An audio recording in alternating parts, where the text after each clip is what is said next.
আজকে তো দেখাবো পমফ্রেট ফ্রাই।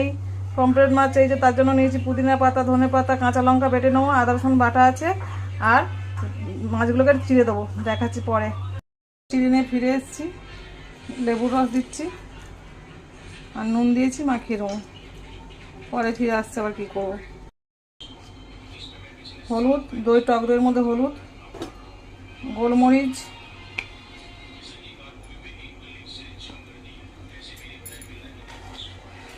আদা রসুন, পুদিনা আর লঙ্কা, হলুদ, এই যে লঙ্কা একটা নোমালের মধ্যে একটু বেসন দিয়েছি, কারণ ম্যারিনেট হওয়ার জন্য, ভালো করে মানে টাইট হওয়ার জন্য। এই যে হয়ে গেল ম্যারিনেট।